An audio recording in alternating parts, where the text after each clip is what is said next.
鸡蛋这个做法比较新颖，简单又好做，非常适合夏天吃。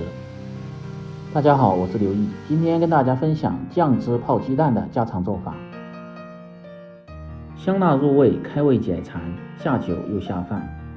关键是做法非常简单，比茶叶蛋还好吃。大厨今天分享详细的做法。最近鸡蛋便宜了，尤其是夏天，做上一些放在保鲜柜，随吃随取，1个礼拜都不会坏。喜欢的朋友可以试试。首先准备鸡蛋10来个，放入食盐一勺，再倒入清水稍微多一点，先浸泡10分钟，这样能够去除鸡蛋表面的一些细菌残留，而且更容易洗得干净。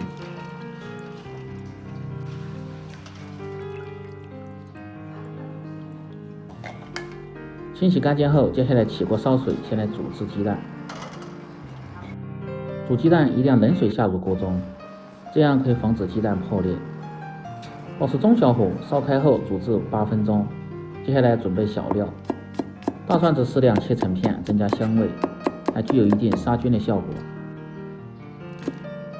小米辣清洗干净，切成圈，增加辣味。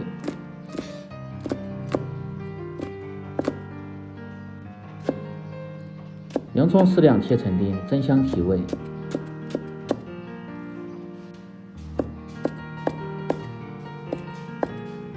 香菜1根，清洗干净，去腥增香。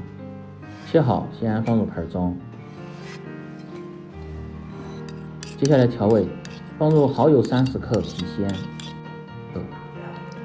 酱油20克提味提鲜，又增加黄亮的颜色。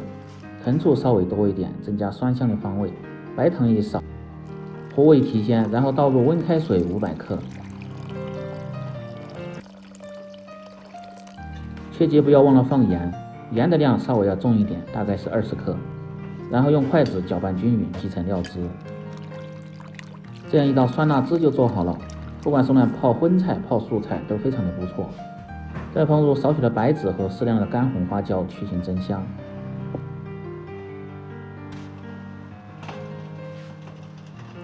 接下来把煮熟的鸡蛋捞出，放入凉水中过下凉，这样更好去壳。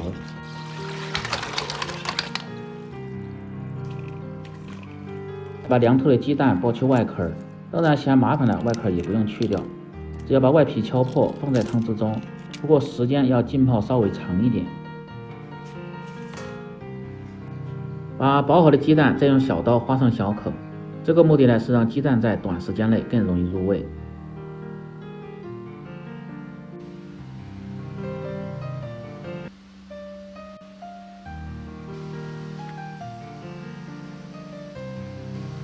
接着把改好刀的鸡蛋放入提前兑好的料汁中，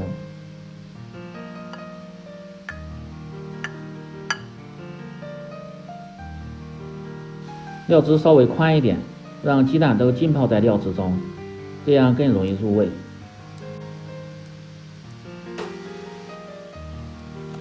放上保鲜膜，放在保鲜柜，3个小时以后就可以吃了。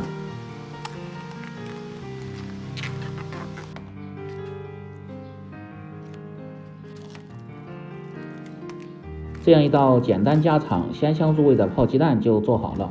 更多家常菜，请关注刘毅美食。感谢您的支持，喜欢的朋友记得帮忙点赞、评论、转发、收藏。我们明天再见。